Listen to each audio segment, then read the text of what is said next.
Max Weber was a German sociologist that was particularly interested in the concept of rationalization, which has greatly influenced our modern Western world. He came up with a metaphor called the iron cage of rationality to describe what he saw as a dehumanizing process. Regardless of its negative effects, this technique is a successful business model and continues to grow in popularity and influence the way that we go about living our lives. One example of this method being put to use is found in the production process used by McDonald's, and all fast food restaurants for that matter. McDonald's has become a marquee example of rationalization in our society because they were the first to adopt this mindset. As we look at our own institution, we will see that the iron cage of rationality exists and greatly influences our everyday lives here on campus. Although it may not be as clear as McDonald's, Lehigh utilizes this method in a similar manner in production of college graduates. Now we will take a look at the four primary components that rationalization brings to the table: efficiency, calculability, predictability, and control. We will compare and contrast McDonald's to Lehigh as we explore how Lehigh's administration manages the institution.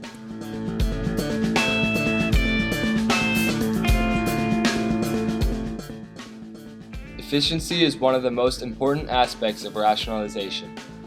Weber stressed that our habits have become how one finds the quickest and most productive way of accomplishing one's goals. At McDonald's, it is important to get customers what they want as fast as possible so that you can move on to the next customer, maximizing profits.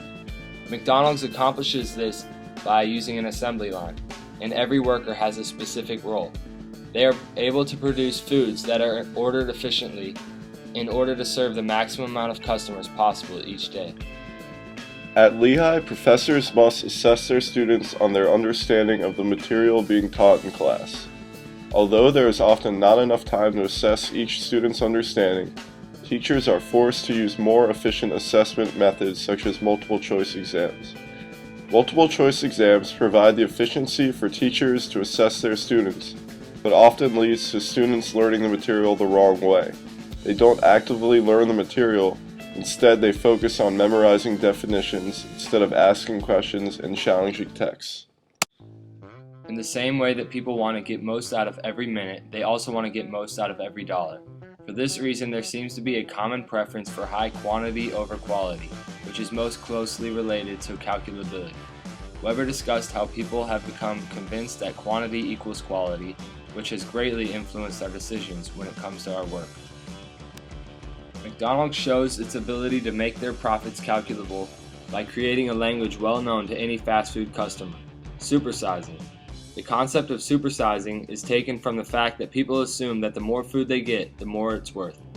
That is, the supersized meal is worth more than the regular meal because you get 20 more fries, an extra patty, and a couple more ounces of Coke. Lehigh also has its own way of reducing everything to a calculable quantity. This is a number that each and every one of us stresses over throughout our educational lives, the GPA. This may be one of the most alarming points regarding rationalization in education. To think that something as ambiguous as our understanding of all the material we have encountered in our academic careers is reduced to a decimal is astounding. Calculability takes all the personal flavor and meaning out of our academic studies. Welcome to Good Burger, home of the Good Burger. Can I take your order? Weber's third component of rationalization is predictability. He argues that this process has led our lives to become more of a mind-numbing routine during which personality and creative expression are diminished. Predictability at McDonald's can be seen in the training of their employees. Employees at such fast food chains are given scripts that often provide them with a standardized way of dealing with customers. This is not only a mind-numbing routine for the employees, it also takes all the flavor out of the customer's experience. Such scripts can also be found at Lehigh to increase predictability.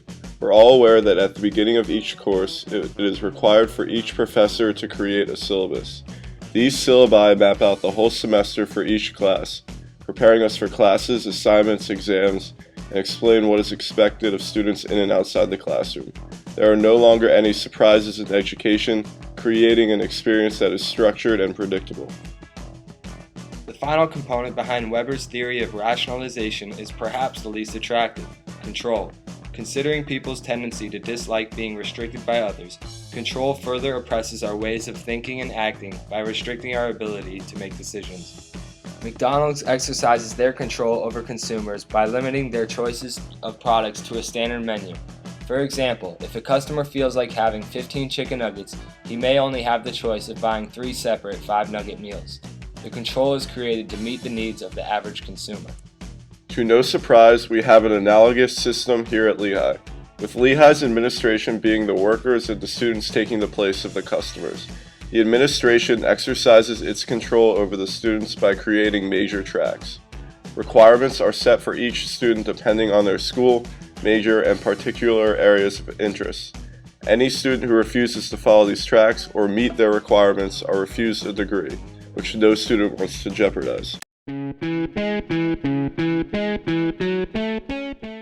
McDonald's has utilized Weber's concept of rationality and developed it into a perfect science on its way to becoming the largest fast food chain in the world. If you were to ask the creator of McDonald's, Ray Kroc, if he would have changed his rationalized business model, he would say no. After all, this model was what propelled him to the top of his industry. Lehigh, on the other hand, and education in general, is a completely different field than the food industry. While McDonald's ultimate goal is to make a profit, educational institutions' ultimate goal should be to develop the minds of our capable youth. This educational process requires a lot more personal interaction and creative thinking than making a cheeseburger. Therefore, it is vital that these two not be treated the same way. Even though it may seem that education is doing just fine at achieving this goal, each individual must decide for themselves.